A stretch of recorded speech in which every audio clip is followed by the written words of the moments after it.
Hey there, welcome to Takeaway with Sam Oches, a podcast from Nation's Restaurant News. I'm Sam Oches, editor-in-chief here at NRN, and this is the show where I give you an all-access pass to the restaurant industry's most influential decision-makers. This week, I'm talking with Chef Curtis Duffy, the James Beard award-winning chef and owner at the Michelin-starred Chicago restaurant Ever. If you are a fan of the FX show The Bear, then you are probably familiar with Ever. It co-stars in the show as a fictionalized version of itself, a restaurant where Cousin Richie learns the art of hospitality and where iconic chefs gather for a final meal in the season 3 finale. Curtis has consulted with and cooked for the show, which is starting its 4th season this week. But long before The Bear, Curtis was a renowned chef who trained under Charlie Trotter and Grant Achatz before opening the restaurant Grace in Chicago's West Loop in 2012. Grace closed in 2017, and Curtis opened Ever in 2020, followed by the Next Door Cocktail Lounge after. All of us at Nation's Restaurant News, alongside our partners at Ventura Foods, were very excited to present Curtis with the MenuMasters Innovator Award last month in Chicago, recognizing the chef for his impact in the industry and his commitment to raising the standards for menu and concept development. Ahead of the award ceremony on May 17th, Curtis joined the podcast to talk about his approach to culinary innovation and what he believes consumers are looking for in their restaurant experiences. In this interview, you will learn more about why restaurants don't need to be boxed in by cuisine or category, how consumers are getting pickier and looking for memorable experiences, and why, as more full-service restaurants jump into the off-premises business, we must solve for quality. Before we jump into the interview, though, I am excited to announce that registration is now open for Create, our annual event for emerging restaurateurs. This one-of-a-kind event is tailored specifically for the leaders of smaller growing chains who are looking for inspiration, education, and connection with their peers. Already, we have dynamic speakers from brands like Cava, Dutch Bros, Paris Baguette, Let Us Entertain You, and more. And we have some very exciting speaker announcements around the corner. If you're looking for a smaller, more intimate setting where you can get in the weeds with your fellow operators and learn how to take your brand to the next level, join us at Create in Nashville this October 15th through 17th. Register at create.nrn.com. Jumping now into my interview with Chef Curtis Duffy. Also, don't forget to stick around after the interview as I will share my 4 takeaways from this discussion, actionable insights that you can take with you on the go. Okay, Chef Curtis Duffy, the MenuMasters Innovator Award winner for 2025. Very excited to talk with you, Chef. I want to dig into a little bit before we get into your current situation with Ever and the awards you've won. I want to go back to the beginning, Chef. Tell me about your early days when you learned you wanted to be a chef. Where did that inspiration come from? Yeah, thank you. Thank you so much for having me on the show. Wow, I started cooking when I was 14. I really stepped into a kitchen as a dishwasher, and the idea was because I was hungry and wanted to make money, and I started washing dishes for $15 a day, cash out the door. It was amazing. At that time, I was the richest man in the world, so it was very exciting. And I had a lot of fun doing it. I had just an incredible time uh, remembering washing dishes where I was. It was an old restaurant we called it the Greeks, but it was the Main Street Diner in Johnstown, Ohio. And I recently went back there maybe about a year ago because I was filming a documentary. So it was amazing to go back there. One of my old classmates from high school actually owns the diner now. Oh, So it was cool. really great to reconnect in and step foot back into that. I guess almost kind of stepping back in time, if you will. Some of the same elements were still there, the same dishwasher, the same sinks, the same backsplash. So it was very rewarding for me to go back and see that. But that's kind of where I started. I loved being there. I loved seeing people happy and smiling, eating food. And even though I wasn't cooking it, but that's kind of where I got that itch to kind of continue in the food world, if you will, or I thought maybe that's what I wanted to do at the time. But looking at 13, 14 years old, so Yeah. you don't really know what the hell you want to do at that age. Right. So you spent time in Ohio, obviously you spent time growing up also in Colorado, you end up in Yep. Chicago. How would you identify your roots? I mean, when because there's so many chefs, their food is a story of who they are as a person. I'm sure the same is true for you. What would those roots be? How would you describe that style you brought to the table? I don't even know if I have roots, and they're certainly not rooted in cuisine or food identity at all, because growing up, it wasn't sitting at the dinner table with family. It wasn't a family thing every single night. Although I think my mother tried as much as she possibly could, but she's working full-time job. My father's full-time, multiple jobs at a time, and the kids were kind of just left to whatever's there, figure it out type of moments. A lot of Swanson TV dinners, a lot of things that were just leftovers. A lot of times I was just eating, flour tortillas with butter on it, and that was a dinner. So I think I was shaped more morally in the restaurants I was in. The restaurants I kind of came up in was what kind of shaped how I cook today, of course. So to that point, you spent time early in your career with chefs Grant Achatz and Charlie Trotter, two absolute titans in this industry, certainly in Chicago, but all globally as well. What did you learn from those two? How did you come into yourself as a chef under them? Well, I think, prior to that, even working for a gentleman in Columbus, Ohio, his name's John Souza. And I was at a private golf club there, Muirfield Village Golf Club. That's where I really got the fundamentals of cooking. When I moved to Chicago, uh, I, I felt like I was stepping into Charlie Trotter's kitchen. The fundamentals were already there. That's where the creativity and really the eye-opening experiences came about. But leaning back to the Columbus days with John Souza was some of my most memorable times in the kitchen, because it was such a huge learning curve for me. I was in college, but this was my real first professional working job. I took it very serious. I would stay very late at night after everybody was gone and just create. That's when you know, I wasn't the chef, so I wasn't being judged on the food, right? I could Right. be creative without any backlash from anybody saying, "Oh, I didn't like this."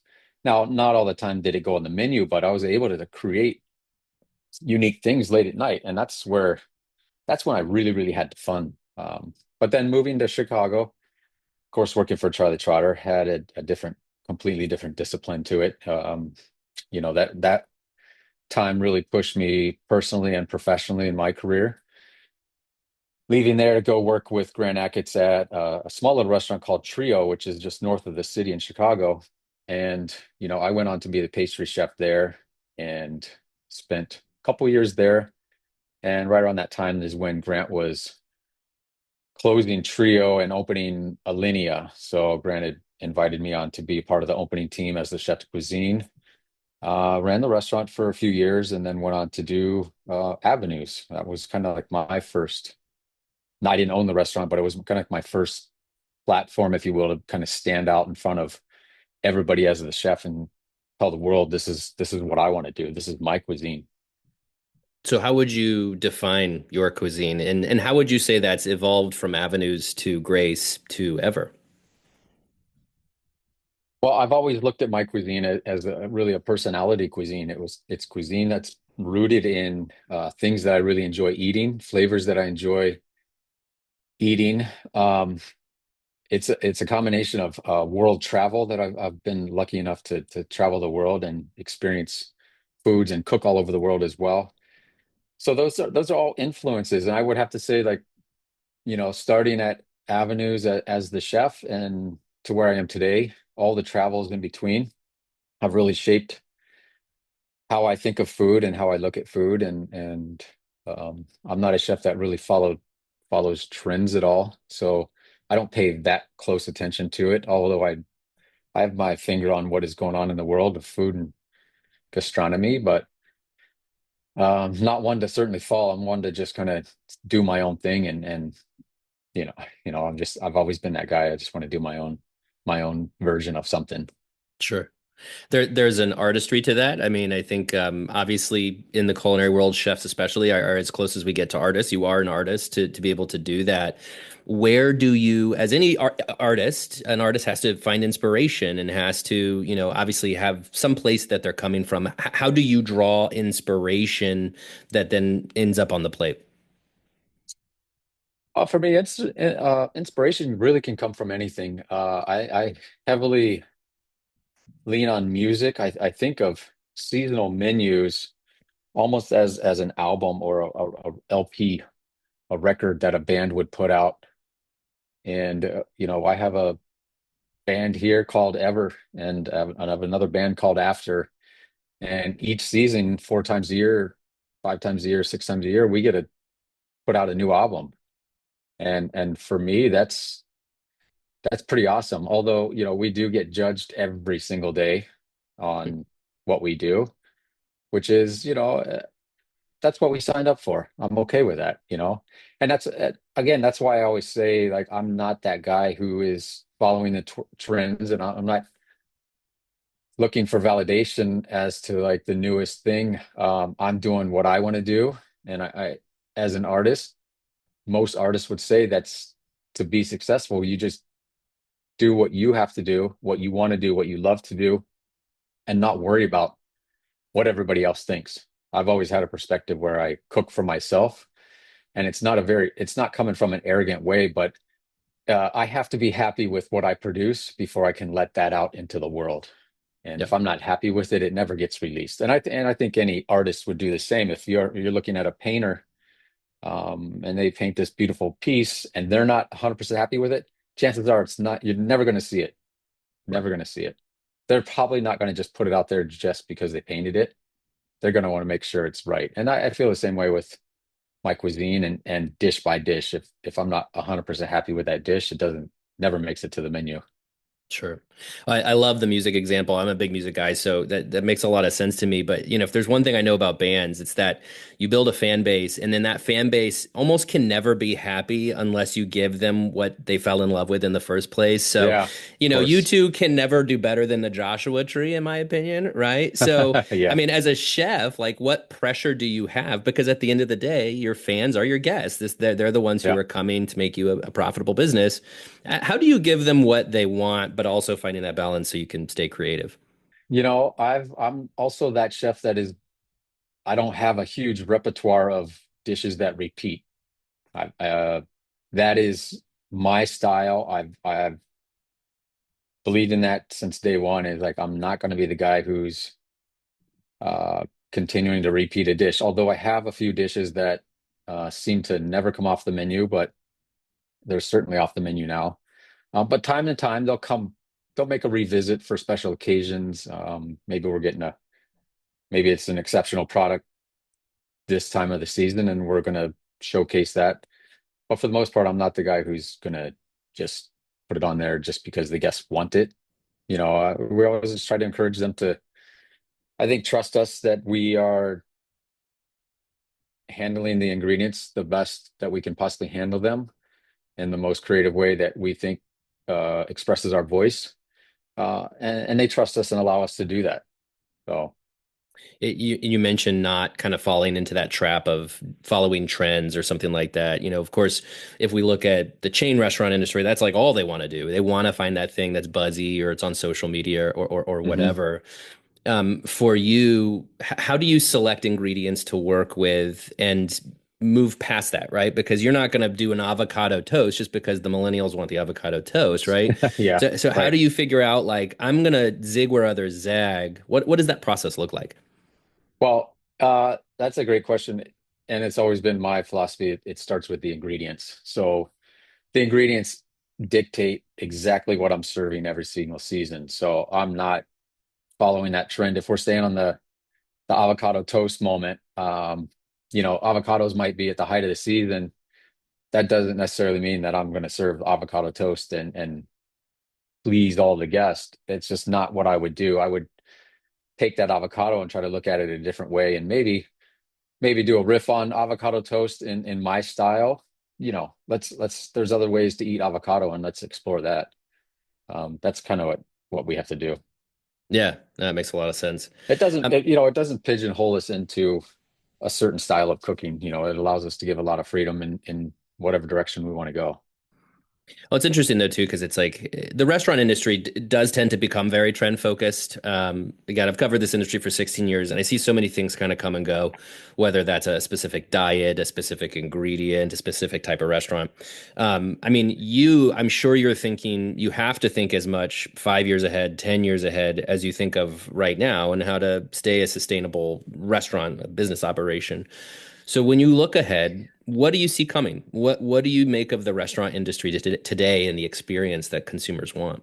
I think experience is what they want. I think memorable experiences, and not just eating food for the satiation of having a meal, but I think more so these days, people really want a memorable experience, especially with the prices that they are now, and we continue to see those trends continue to grow as the economy gets in a place of where it is.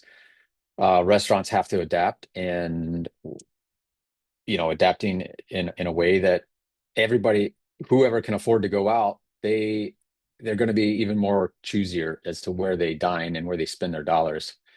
And it's not so much, like I said, just having a meal, but if you can have a meal and an experience behind it, or create an entire moment for them, I think that's where we're leaning towards, and that that seems to be my at least my focus. Yeah.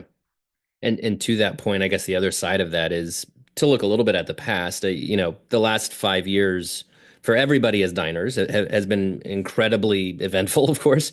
Yeah, But broadly at the restaurant in the restaurant industry, you see the way that technology has changed things, and you see the way that people are more oriented now around convenience, and third-party delivery has become very much top of mind, and pressing a button, getting it, right to their couch. How does that affect a chef like you? How do you look at these trends that are happening in the restaurant industry, and how you might adapt some of that to ever, or just might, again, kind of reject that and just do your own thing? yeah. I mean, we're not in a position where we're looking at those third-party apps to deliver food. Of course, my advantage is to really get you inside the restaurant and capture you for the 3 hours that you're here, and give you uh, the entire restaurant just full of love and just beautiful food and wine and drink and conversation. That's my advantage. That's my take on anything. We have dealt in the past, certainly during pandemic, when we had to pivot in the very beginning, and we did a burger concept. And from a chef who's only done fine dining my entire career, the burger concept was a lot of fun, and we had a blast with it. And we currently serve that same burger at our sister partner after the restaurant, cocktail lounge.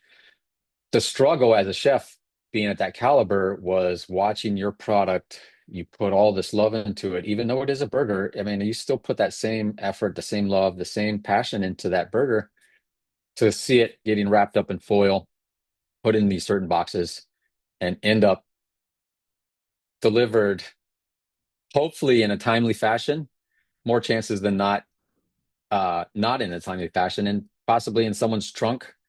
And what does that say about you when that person finally gets it, 45 minutes later, and consumes that burger? It's not the same experience as if they came up and walked up to the window and had that same experience, and took it away and had it in their car. It's just so it's frustrating, because as easy and as friendly it is to use those apps, now I'm guilty myself. It's very easy to push a couple buttons and have food delivered, but I Yeah, can't say I've ever had a great experience. right. Well, I think the taste in your mouth is left with, I'm okay if I never order there again. Which, it's not the restaurant's fault. It becomes the middleman's fault, and Right. that's the real kicker. That's the real Yeah. kicker. I take it that you take that duty as a chef to provide a high quality experience very, very seriously. Yeah, I mean, at the end of the day, it's my name, right? It's who I am, and if they associate that burger with an okay experience, if even if it's okay, does that how does that affect my restaurant that's on the higher end? Also, what does that say about my name? even though I have no control over it once it leaves my hands. Um, yeah, I take a lot of pride in that. And even like restaurants at our caliber, there's the thing that we always do, most restaurants do at our caliber is give a little giveaway at the end of the night in their menu packet. There's maybe, a custom made chocolate bar that we've curated the chocolate from, Ecuador or wherever, and we've developed these bars. My staff will tell you I am not the biggest fan of giving away brownies and cupcakes and things that are gonna sit or could sit for a couple of days. Sure. You take that, put it in somebody's purse. 3 days later, they find it. Oh, this is great. I found this. Or you know, it's in your car for 3 days. Take a bite, and it's like, no, that was meant to enjoy the next morning, Yeah. but not 3 days, 4 days later. So then that then the idea and that identity becomes like, oh, this was ever, oh, it's like not that great. Is Right. that the lasting impression we want as a chef? Not really. Right. Yeah, that makes sense. You mentioned that burger concept and having a lot of fun with it. And I remember, about a decade ago, a lot of chefs started jumping into the fast casual world. I think a lot of people wanted to follow Danny Meyer's example with Shake Shack. And it was pretty fun to watch for a while, but it kind of fizzled out. Nobody really kind of took off in a big way as I think they might have. But I'm wondering how much you think about that, and how much you think about the burger concept you had. Do you ever get tempted to do something a little bit more casual to potentially explore some scale in the future? Yeah, we're certainly working on doing some casual stuff. I like that arena. I like the idea of having a restaurant or something that's fast casual that's a little less demanding than say Ever is. Hmm. Ever takes a tremendous amount of my time, which is great because Ever is also a restaurant that feeds my intellect and allows me to express who I am and what I do and still have the love for why I got in the food business was to make people happy and I get to do this by creating things that I get to do. I love cooking food but it is demanding. So, when I say we opened the burger place and I was standing there flipping burgers and I was having a blast doing that. Like that for me, like there's absolutely no pressure in that. And Yeah, I was still having fun. So, yeah, I enjoy those restaurants. I look forward to having a few of them myself. nice. All right, I have to ask about the bear because, of course, such a sensation culturally. I know a lot of people in this industry who say it gives them PTSD because of how accurate it is. Yeah. But of course, you have this incredible opportunity wherever is featured in the bear. I understand you plated some of the food that appeared in episodes. What's that process been like for you? What have you learned being a part of something that's become such a cultural phenomenon? Yeah, it has been I tell you, it's been incredible. It's been every time we've worked with them, the entire group, the entire cast, everyone involved from cameras to lighting to sound and makeup and the tattoos and everything that is involved, every single one of them have been phenomenal to work for. It's been great. So my experience has been off the charts, amazing. And being able to do well, for them to be able to use my restaurant and completely honored that they wanted to showcase the restaurant in its full beauty and really didn't change much of, well, they didn't change anything of it. They walked in and they're like, this is what we want. We don't need to change anything. Um, for me, that was a very proud moment, and then watch the episodes where it showcased, the restaurant in its full glory and being able to showcase some of my food also on there and create food and for their shots and how I mean that was just it was a blast. It was a lot of fun. A I lot of fun. imagine there's more to come. I don't know where they stand, but there's more seasons coming, hopefully.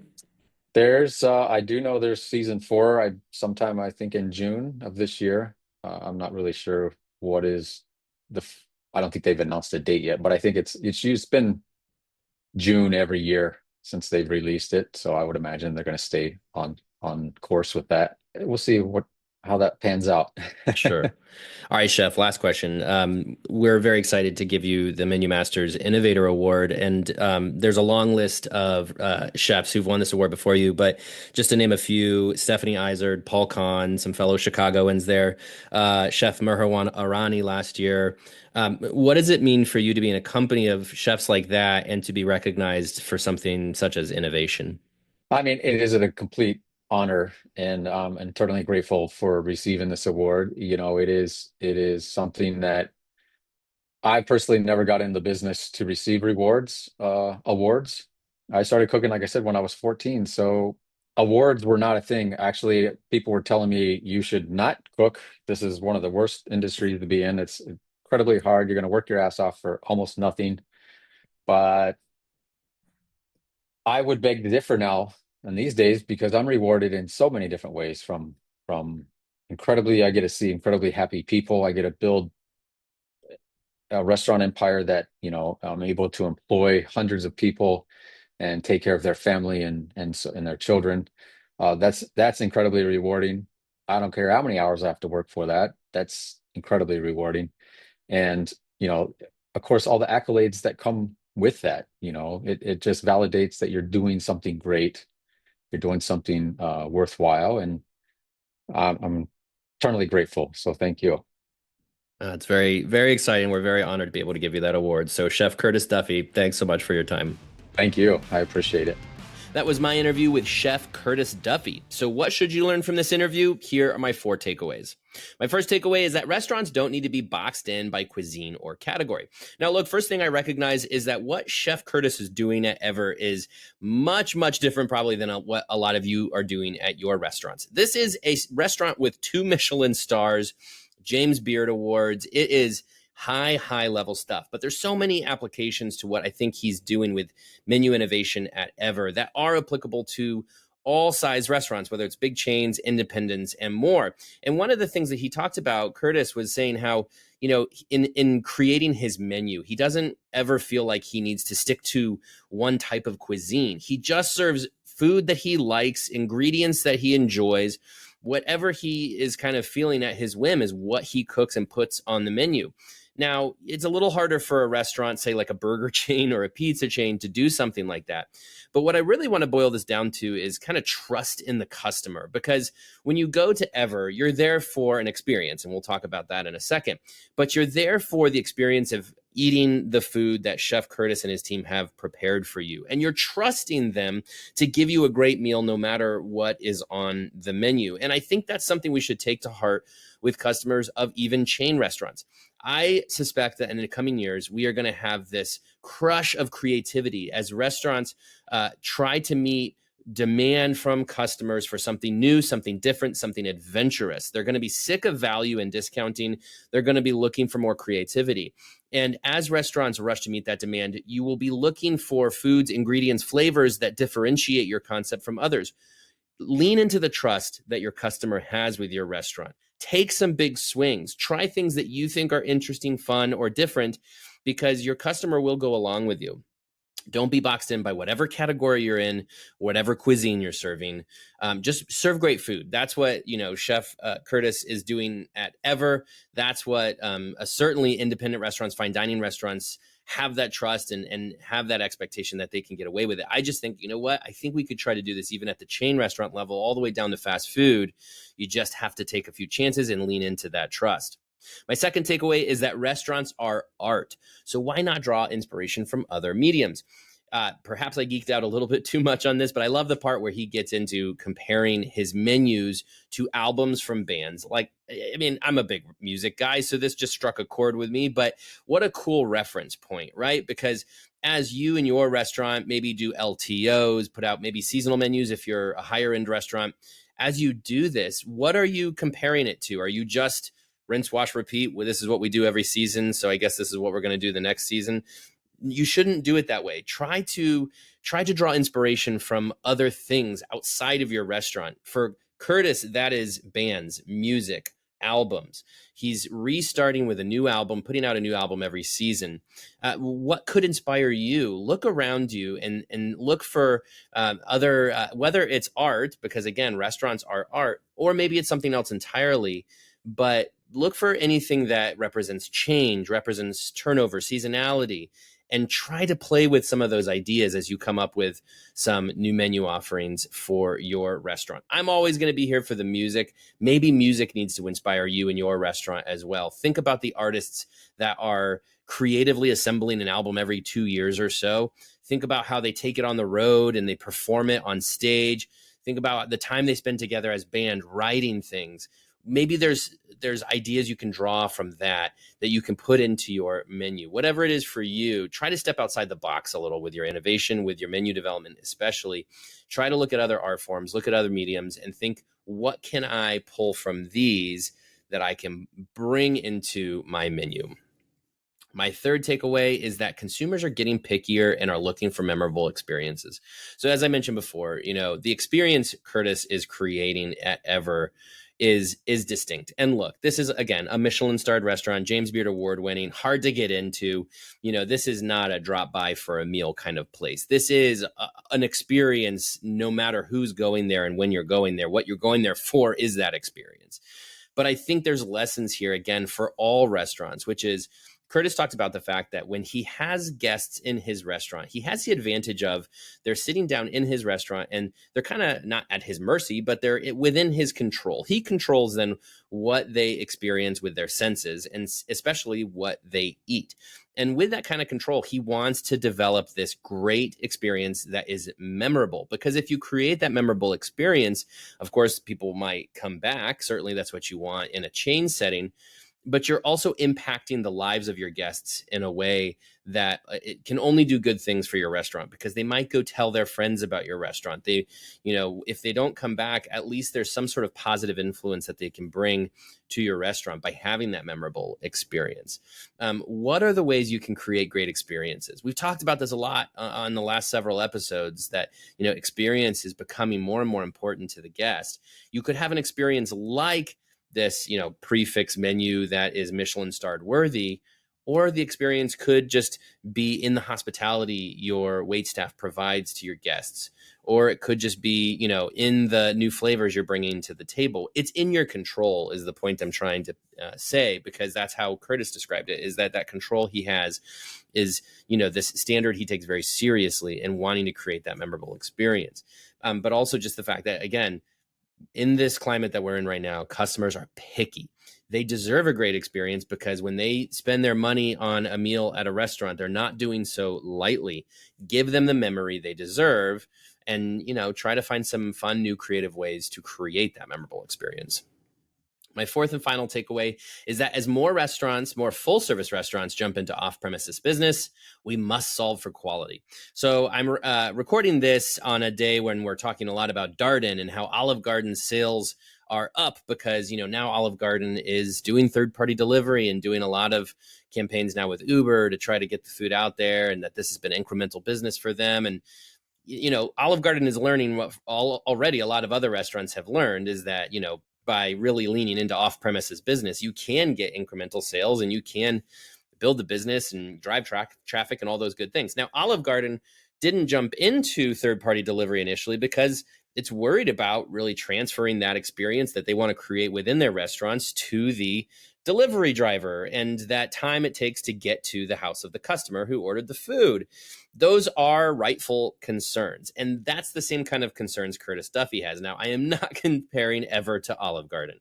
I am really trying to say, though, that, we still have this barrier to fully unlocking the potential of third-party delivery and delivery in general, which is that when you have these higher-end restaurants that are so dedicated to quality, where quality is everything that they're doing, and they cannot relinquish that control of the quality to a middleman, a delivery driver, for fear that it would look poorly on them if it's not fully transferred. The quality is not fully transferred to the guest. That's what Curtis talked about at length, that, he sees the potential in it, but he just, going back to that control he has over the guest in his dining room, he can't hand over that control to a delivery driver. But he said toward the end there, he's looking at, something like a fast casual spot. He's very interested in that. He had a burger concept once upon a time that was a lot of fun for him. But the quality piece still stands in the way of being able to fully embrace delivery and off-premises service. I just think, I don't know what the solve here is, by the way, because it's probably science. Let's face it. It's probably science and packaging, but it's also hospitality. And at the end of the day, third-party delivery is always going to have a variable, which is, hard to really know what you're getting with the delivery drivers. But maybe we as an industry need to do more work on this. Maybe we need to come together, really solve for that, that last mile, how to get the food from the restaurant to the guest and maintain that same quality. Because if we do, we see what Olive Garden was able to pull off with third-party delivery. Who knows? Maybe someday in the future, it's common for a restaurant like Ever to have, use third-party delivery. But I don't think we get there without really, really working on quality, maintaining the quality of the product from the restaurant to the guest door. Those are all my takeaways for today. I hope you enjoyed this episode. Please remember to subscribe to Takeaway wherever you listen to podcasts and leave your feedback. You can also email me at sam.oches@informa.com. Thanks again and talk to you next week.